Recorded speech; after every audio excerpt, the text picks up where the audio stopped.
Welcome back to It's Life Loudly. Where life is messy, imperfect, and worth sharing. We're Dalton and Kristen Steichen, and we are excited to share stories and our experiences. Ones that might inspire, motivate, and hopefully make you laugh. We are not experts on this thing called life. We're just here chatting about it. It's life loudly. Hey, welcome back to It's Life Loudly. Hello. It has been a minute since we've recorded an episode. It's been a while. I hope you enjoyed our episode with our last guest, because having guests is always kind of fun.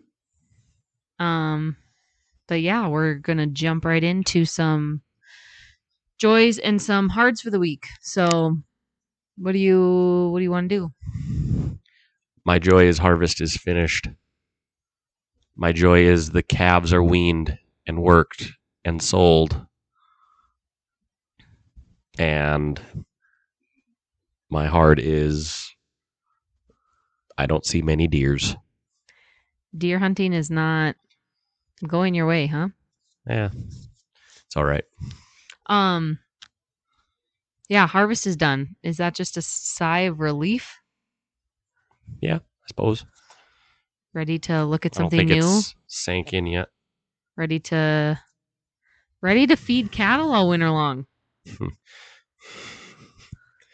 My joy is I get my wife back. Yeah, my husband's going to be around a lot more in the yard, in the area. Very possible. Yeah. Yep. So that's good. What's your joy or hard? My joy is that I had a very fun weekend last weekend with family. It was very stressful, which is what we're going to be talking about today. But my joy of it is like when you're leaving for like a vacation, you're like getting all this stuff ready and you have all this stuff to do or whatever, and getting caught up after vacation is over is actually like a good feeling. Like I thought I missed some work this week because I was traveling and had car issues, which I'll tell you all about that. That was, yeah. And yeah, so I thought that this week was just going to be chaos and I was just going to feel so like overwhelmed and not prepared and whatever. But I actually left work today being like, you know what, I'm good. And next week's a short week and we get to go into like start the holidays and Christmas decorating and stuff like that. So it's like it's all a joy and a hard. But yeah, I think my hard today is going to have to be my travel situation, which I have not shared the entirety of what I endured traveling with Dalton yet. Not really. I mean, snippets of it, just because in the midst of all the chaos, I was like obviously texting him and keeping him informed about where we were and where we were at and stuff like that. But I don't think I really sat down and told you the full experience. Well, let's hear it. So I went to Ohio to see my cousin get married. You were also the photographer. Yeah, I was also the photographer. So she was the cousin like I grew up with. We grew up kind of like twins in the same grade, at the same things, in the same town. So just always being together and always, having family and a friend all combined into one. And like a year ago, she asked me to photograph her wedding, which of course I've said absolutely, but I am not a destination photographer. I had never traveled with gear before like that. And so like I was nervous about just like the logistics of it, of like trying to get your gear and trying to like do all the coordinating and whatever. Thought it was all going to be good. So like a week before we left, the goal was to fly out Saturday morning. And a week before that is when we found out that like the government shutdown was going to cause chaos in flights and travel and transportation. And yeah. Airlines. Yeah. And so I was already like a week before the wedding, I was also extremely nervous. Mhm. And we were trying to figure out like is flying still going to work, like driving? So what did we come up with? That it was a 16-hour drive. Kind of like, what's the cutoff of when I'm like, okay, skip all the flying, we're driving. I had this whole plan with my gear, and then when we found out that flights were probably going to be an issue, we decided that we weren't going to check bags. So it was me who went, and then my assistant came with me, and then also my parents and my sister were going like as other family members, and we were planning to all kind of travel together, stick together to How did that work out? to be able to like share a rental car when we got there. That was like the idea. Um, my parents don't travel a whole lot, so like just kind of helping them and like just sticking together was like the best plan. And so I called my assistant a couple days before and I was like, I think we need to ditch the checked bags. I said, it's really looking good that like something is going to get thrown off. Something's going to get canceled. Something's going to get whatever. So we were like, let's not check bags. So I'm actually really impressed. In 2 carry-ons and 2 backpacks, we had all of our gear And clothes. plus like our essentials for the 2 of us. One carry-on bag and one backpack were pretty much just gear. And so between the 2 of us, we had to fit all of our essentials. And like for a wedding, it's like you kind of need stuff. Like you can't just show up looking like a schlump. Like so I had to pack my like No 3 schlumps dress at any outfits. weddings. Because our plan was to go to rehearsal supper Saturday evening. But you didn't make it? That didn't happen, which we'll tell you all about that and why. So ideally, the plan was we were supposed to leave at 7:30 in the morning and get there. 7:30 in the morning from Fargo to Chicago, then an 11 o'clock flight from Chicago to Ohio. Should have been in the airport before 2 p.m. So how many hours is that? Like 6? Mhm. 7? um But anyway, it ended up being a 16-hour travel day. So yeah, it went downhill kind of in a hurry. So we decided to drive down to Fargo and like stay with some of my family members Friday night, just so that we could be there to get on the plane Saturday morning. On the way there driving, both of our phones blow up with text messages from the airline that one of our flights had already been canceled. Like an hour into the drive, probably. And it was interesting to me. I don't know why they do it this way, if it's just like an automatic system, but like, so we had 2 planes to catch, right? We were flying out of Fargo and then flying out of Chicago. The plane that got canceled was leaving Chicago. So because that one got canceled, Your other one got messed up? they changed the entire itinerary of the trip. So they automatically rebooked us for 2 in the afternoon leaving from Fargo. That on Saturday. So 2.5, yeah, leaving at 2 o'clock in the afternoon. And then like leaving Chicago at like 6, we wouldn't have gotten into Ohio till whatever, whatever. Maybe not even 6. It probably was later than that. But I was just like, why did they do that? Like, I still want to leave at 7 in the morning because we were kind of doing the math, and I was like, if I left Fargo at 7 and got to Chicago at like 9 or 10 o'clock, I could get in a car and drive and still be there before 2 o'clock. It's like a 4.5-hour drive from Chicago to where we were going. So I was like, that doesn't make any sense. So we tried to call the airlines, and that went well. No, it didn't. I just can't imagine with all the cancellations and whatever. I'm sure like all the airline people, like, they're probably sick of hearing from people. Bless their souls. Just a public service announcement to anybody that needs a public service announcement. I will forever, for the rest of my life, even if I am, oh, you got like fancy stuff on the screen. Okay. Um, even if I'm just going on one simple flight, I will forever for the rest of my life get a travel agent. Normally, when we go on vacation, we have a travel agent. So you didn't use a travel agent? I didn't use a travel agent this time because I was like, it's 2 flights. And It's you 2 wish flights. you would have. Oh my gosh. Because I could have called her and within 5 minutes, she would have had the problem fixed. You were on the phone with the airline. I was on the phone with the airlines. After that didn't work, we were coming into Fargo and I was like, you know what? Let's just go to the airport. I'm like, let's just go to the airport, talk to a real person. They'll be able to like see and maybe switch our flight back to how they were supposed to be. And how did that work?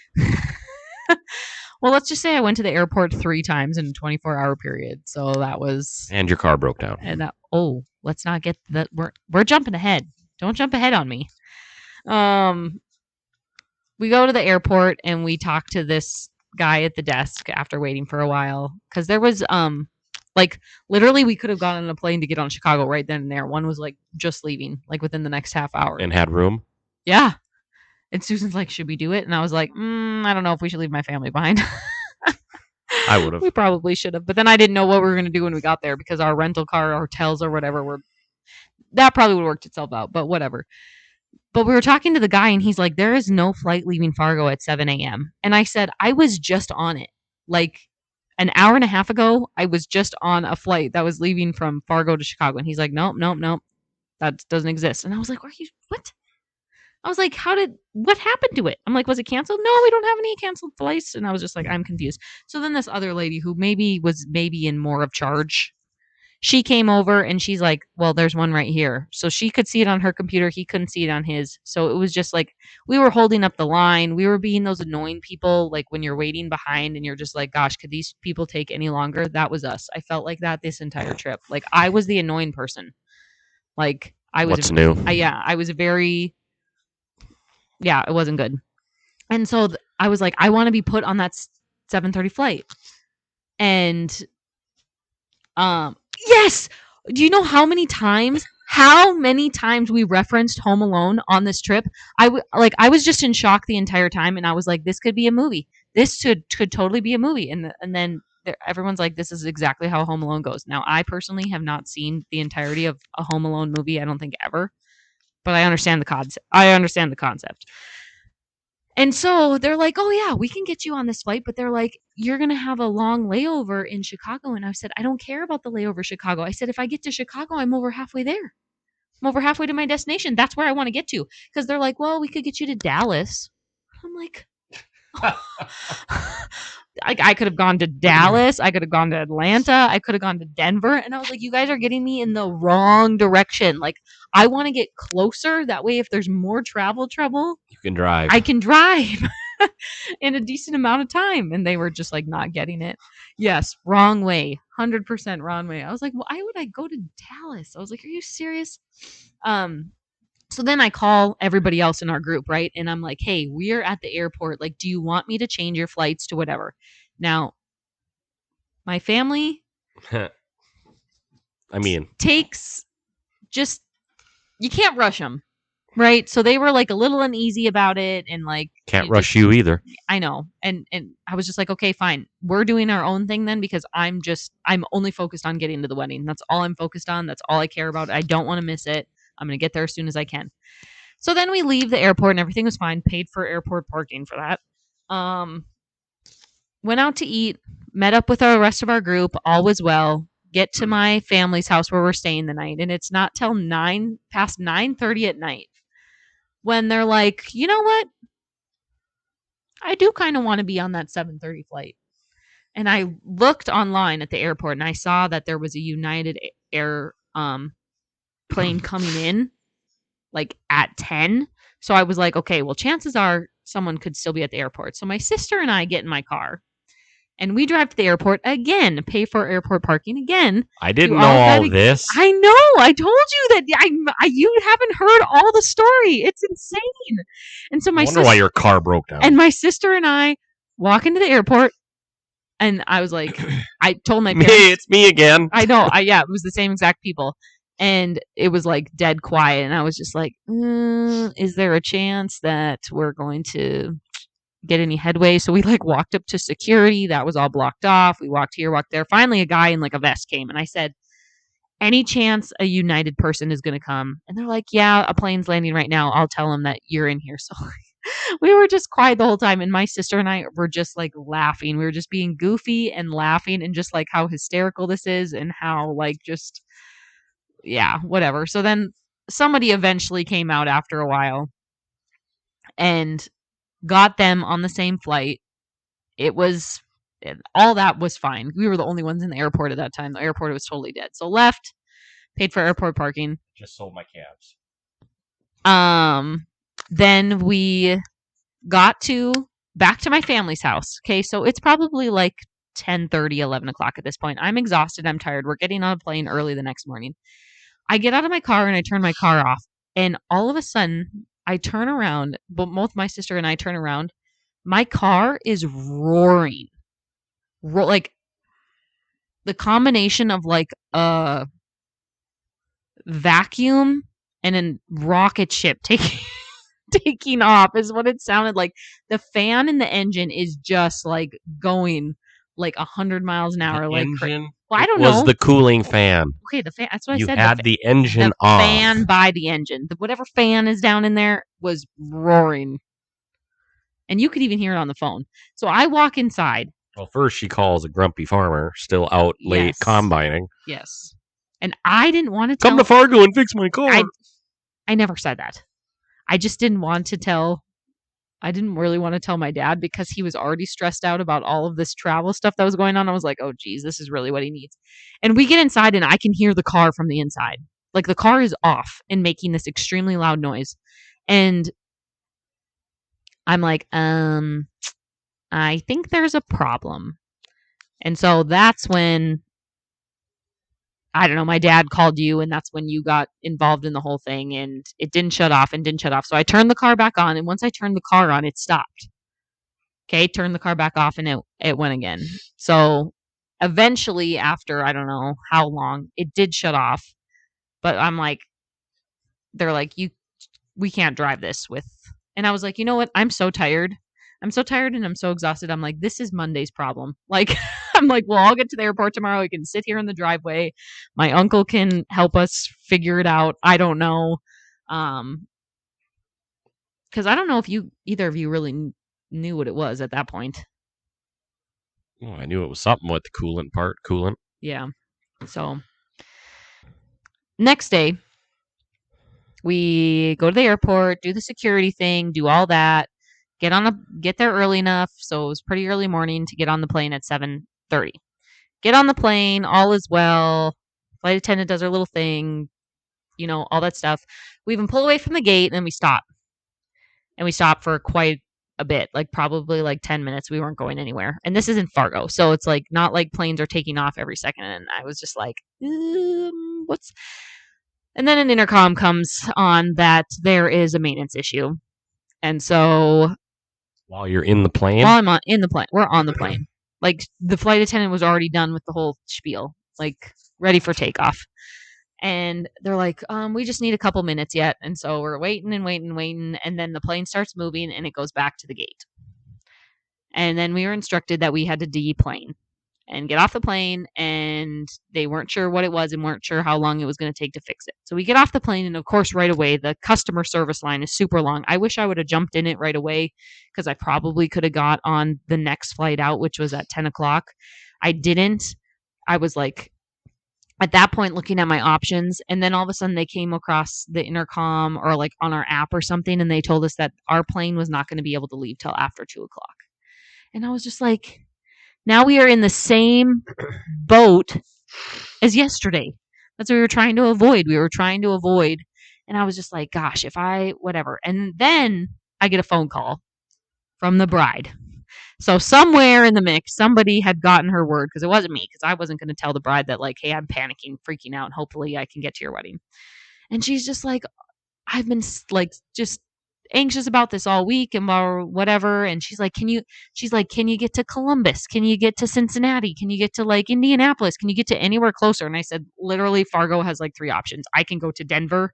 I can go to, I don't even know, Minneapolis. I can go to, which would have been a good idea, but the flight number didn't work out well. And I was like, there's a plane leaving for Chicago again at 10:30. I said, I'm going to go ask that person if at least I can get on it. And like, I doubt that they're going to have 5 seats, but maybe they'll have 1. And so I was on standby. So we waited around from 7:30 to 10. And of course, we got to the line and they closed the doors on me and said, nope, you can't go. The plane's full. And I was like, no. So then by that time, they had changed that 2:00 flight like 2 or 3 times. And so I was like, what are the chances that this 2:00 flight is actually going to leave? So they had to bring an empty plane. Like somebody just in Chicago just flew an empty plane just to pick up the like 10 people that were left over that didn't get on a different flight. Jeez. And so I was like, everyone's like, well, and then I got another text from the bride, and she's like, an option is to drive to Minneapolis. Like Minneapolis is only like 3 hours. I could drive to Minneapolis. 5. From Fargo? Yeah. No, Minneapolis is not 5 hours from Fargo. Yeah, it is. We were not in the car 5 hours. I can promise you that. Well, then you guys were driving very fast. I'm pretty sure it's like 5 hours from here. 7 from here. Well, Fargo is 3 hours from, do the math. 3 hours from here. I said 7. I think you're wrong. It did not take us that long to get to Fargo or to get to Minneapolis. I wasn't driving. Continue your story while I look this up. I said, guys, if this was you, what would you do? And my sister's like, well, if it was me and I really had to get to the wedding, she's like, I would start driving somewhere.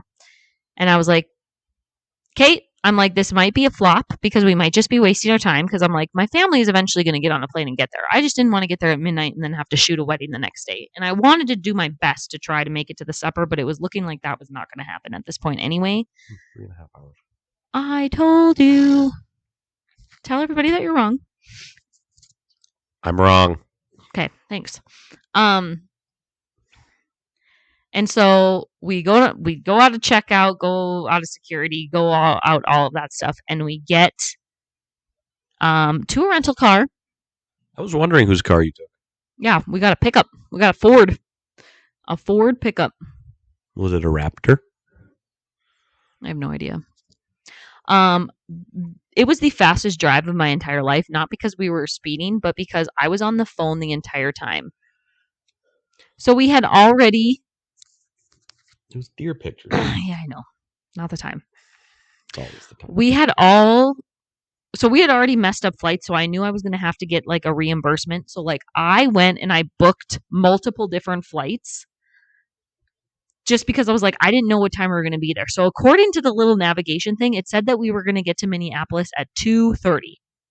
There was a plane leaving for Chicago at 3:15.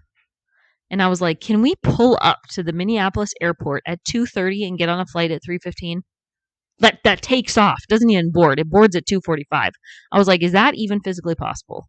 I wasn't sure. And so I was trying to look for a direct flight. I was trying to just get me closer to there. And I couldn't find anything. And so I had booked a couple flights and I was like, whatever, whichever one we take, I'll just cancel the rest of them. So my credit card was so confused. It was so confused. So I was on the phone the entire time with United people again. And this is why, again, I will forever have a travel agent. Anyway, of course we hit construction and all of those different kinds of things. And we did buy some time. Susan's a great driver. And I wasn't sure in the Minneapolis airport. I couldn't remember. Do you know how sometimes when you go to airports, when you're in a rental car, you don't travel all that much, so you probably don't know. But sometimes the rental car place is a long ways away. A long ways away, and then you have to shuttle. I know that from Denver. Yeah, is that where it was? I was like every other place that I've been to. You have to take a shuttle. Yeah, you go way out Or a far away, bus. or a bus, or like something, and then it takes you to the airport. So I was like, if this is that situation, there is no way we are gonna get our rental car back, get through security, get to our gate in 45 minutes. No.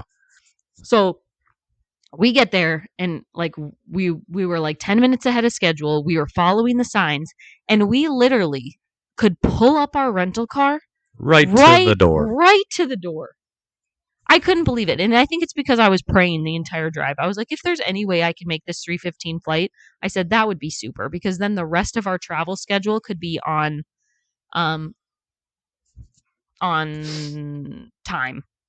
And I was already a little peeved at this point. Not peeved because I knew it was my choice, but my family, who was back in Fargo, had gotten on the plane by now. Their flight ended up leaving an hour earlier than what it was supposed to. So I knew that they had all gotten on a plane. And I was like, now if I make myself late even more because of my choice to just take the risk and drive, I was going to be mad. And so we pull up the car, and the lady is just being so like, oh, how was your drive? Blah, blah, blah. And you're like good, see ya. We were like grabbing bags. We were being really rude. And finally Susan's like, I'm so sorry, but we really have to catch a plane. She's like, okay, go. It's fine. I'll take care of it. And so we run. And so Susan has TSA pre-check, which also another PSA. What does that mean? It means that you can go through the shorter security line and you have way less restrictions. Like you pay an extra fee. So like you get to just basically walk through security with no problems without standing in any lines, pretty much. So she takes the gear just because I didn't want them to like take my gear and shuffle through it too much and whatever. They're usually better when you go through pre-check. And she even went up to the counter and she's like, hey, like we have to catch a plane. She's with me. And I wonder how many times that they get that. That they hear this? That they hear like, hey, so they I'm didn't late. let I have you. to catch no. So I have to go stand in the long line, and I'm standing in the long line, and she's like, I'll figure out where the gate is. I'll figure out like, and I'll like update you on like where we're at, whatever. Is that when she videoed you running when you got out of security? Yes. No, I didn't get out of security. That's when I was getting to the gate. Yeah. Is it at security then gate? Yeah. Yeah. So when you got out of security, that's when she... Oh, yeah. I sprinted through the entire airport. Yeah. So I get through security, and I'm waiting on the other side. And then I see my bags go through. And my bags go to the opposite side, behind the glass. And everybody knows what that means. It means that there was something that they didn't like, or your bag got randomly picked. All of my bags, they pulled them out as slow as possible. And they're like, I think you have something in here. And I was like, okay. So they pull... like, of course I do. Why? At this point, why wouldn't I have something in there? And so it actually was, which it seems like it's 50-50. It was my laptop. Like a lot of places you're supposed to pull your laptop out, put it in a separate bin or whatever. I didn't have to do that. Like the last 3 times I've flown. And I didn't have to do it at any other time on this whole trip, even coming back. This was the only time they were like, hey, you have to take electronics out. And I was like, what? And I was like, I know I always used to do that, but like not recently. And so they went through my backpack, went through my suitcase, then they put it all back together as slow as possible. And I was just like, come on. Like, can we speed it up? So at that point, I get a text from Susan, and she's like, you got to hustle. And she's like, our gate is way on the other end of, like, I don't remember what, but I had to go through, like... Did they have the speedy walkie thingies? No! No! Not where I was, but I grabbed my stuff, and I was literally, like in a movie, the crazy person running through the airport. It was... I ran, and finally, like, I see the line of people that are getting on the plane, and I see Susan, and she's like waving me down, and that's when she took out her phone and like videoed me, and I was like, I made it. I was so proud of myself, and I was like, oh, this is so exciting. So then by that point, I had already gotten a text that my family was in Chicago. And so... And they probably said, why'd you drive there? Yeah, well, they weren't going to say anything because they knew I knew it was a chance. Like, I was just like, what are the chances that this is going to get delayed again? So I was just taking a chance because there was also another flight that was delayed, but thankfully it wasn't ours. So we got on the plane, finally had gotten on a plane, had been to an airport 4 times at that point, and now finally taking off. I got to Chicago, which we did not have a whole lot of time. in Chicago there either. We had enough time to go to the bathroom and grab a snack, but not enough time to like eat or anything like that. And I'm just looking at signs everywhere and I can't even see, like my sister is like right in front of me, like with a big smile, like they got to like eat good food and they got to like look at some of the shops and do whatever hang out. And I was like, when we get there, we are grabbing our rental car and we are going to Chick-fil-A. I'm like, I don't care what you all have planned. That's what we're doing. So we got on the plane in Chicago and all of our flights were so short. Like we didn't even have like drink service. I mean, one fancy thing is on the way. By the time you got to maximum altitude, you were probably getting ready to come back down. Yes. Yeah, seriously. On the way back, it was really nice because we got our first class tickets the whole time. And when you sit in first class, you get just like unlimited beverages, unlimited snacks, but like everybody else on the plane didn't because they're like, we don't even have enough time to like bring the cart out and like push, like there's not even enough time. One of the flights was 52 minutes and the other one was like 40. Yeah. So like it wasn't even worth it. And so after that, everything else while we were on the trip went really smooth. Like we missed the supper, but we did get to our hotel like by like 9:30. I did get Chick-fil-A. We took Chick-fil-A to the hotel. I got to see some of my friends, which was really good. And then the whole wedding day was awesome. All of that, like the gear made it.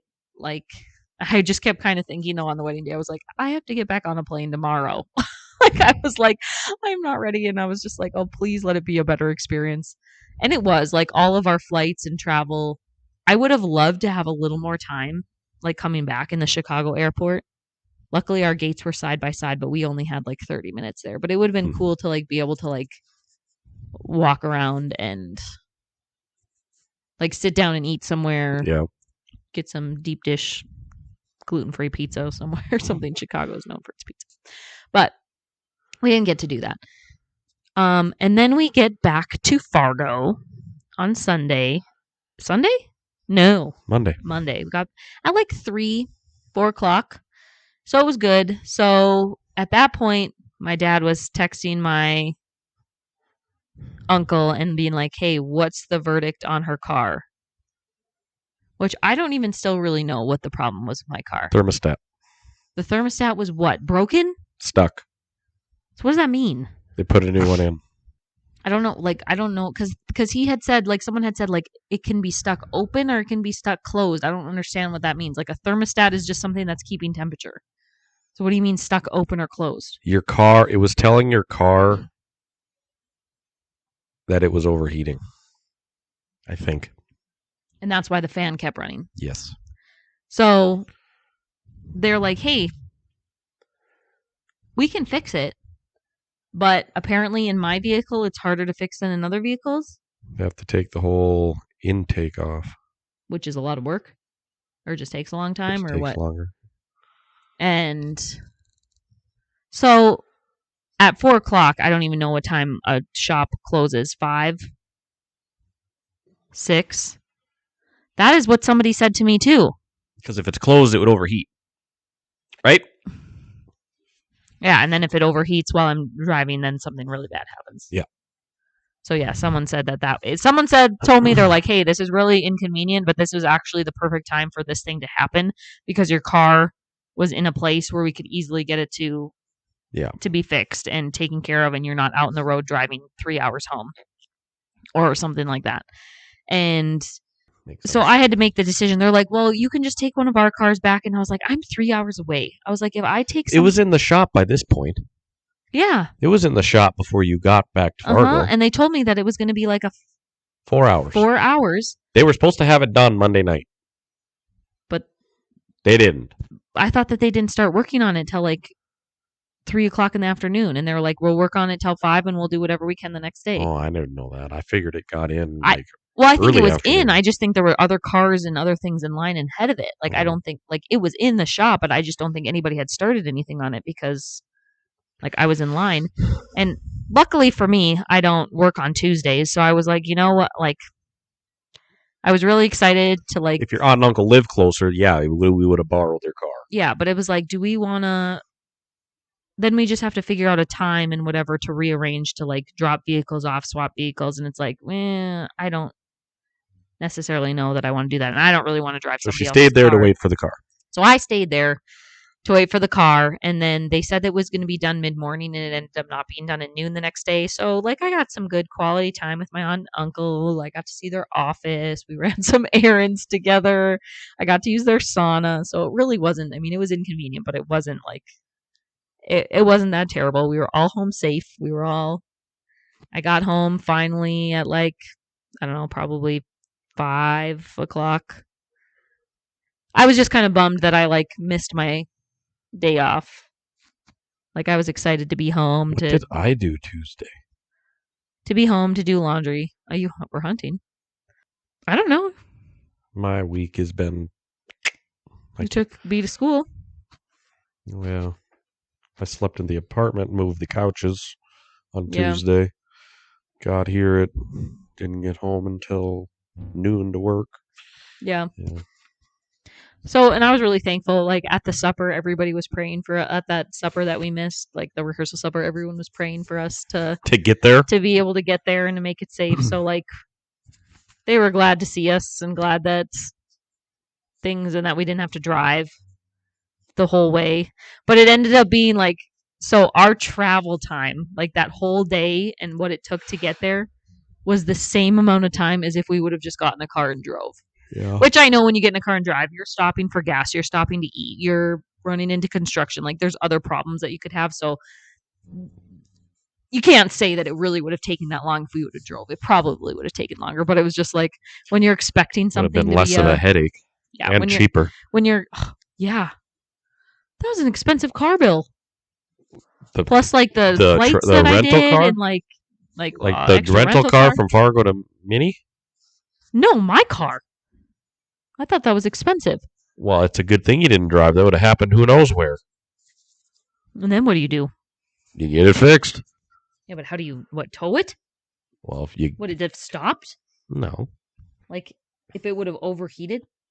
No, because it was stuck open, not closed. But what happens if it was stuck closed? It would have overheated. And then what happens? Like the engine stops? Well, no, it would tell you to stop. Oh. And it would get hot. Oh, okay. And if you don't stop, you'll ruin your motor.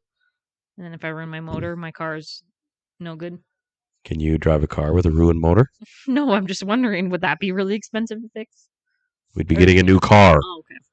I wasn't sure, like, what are the stakes here? I don't know car stuff. I'm not a mechanic. That's why I pay people to do these things. So yeah, the car's fixed.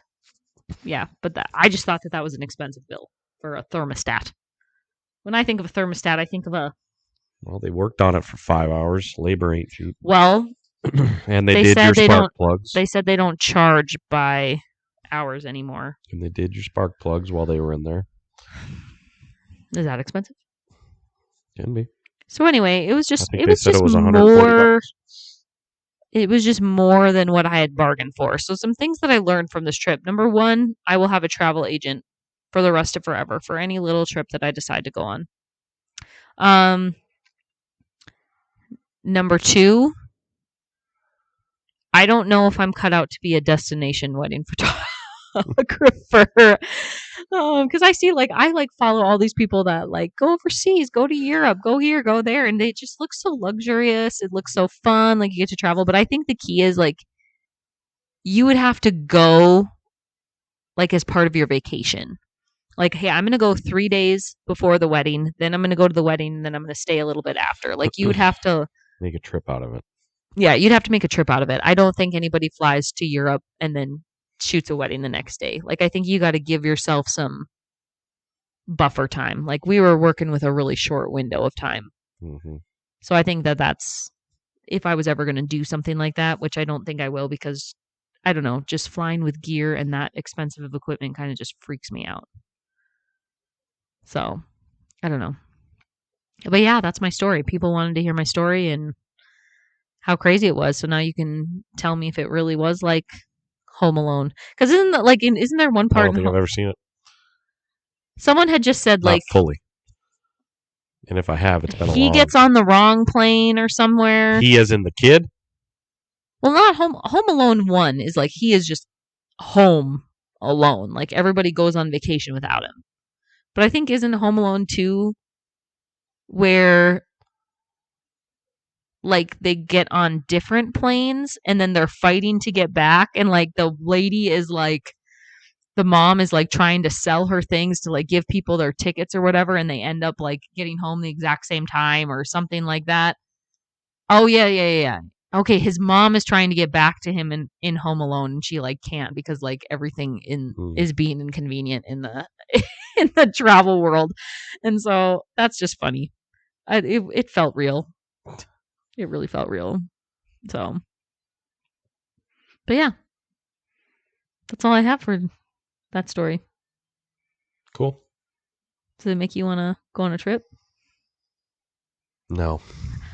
We are going on another trip. If our flights are like that, I'm gonna lose it. You know, I don't have patience for that stuff. I really hope things it sounds like international travel is a little more stable because they know that they can't like they can't mess with stuff like that. Yeah, I am still a little nervous to check bags though, because I'm like, with how many planes got switched and swapped and whatever, I was just like, I don't know, but we'll see. That's my story, and I'm very happy to have been at the wedding. It was beautiful, and I love them. So cool. So yeah, we're gonna close out the podcast, and we'll see you next week. Enjoy. Will we have a podcast? No, we will not have a podcast again until after Thanksgiving. Why? Well, because this one's going to air, and then it'll be Thanksgiving. And this one won't air till after Thanksgiving. Oh, yeah. So everybody have a fabulous Thanksgiving and eat all of your favorite Thanksgiving things. So. Sounds good. Yep. Bye. Bye.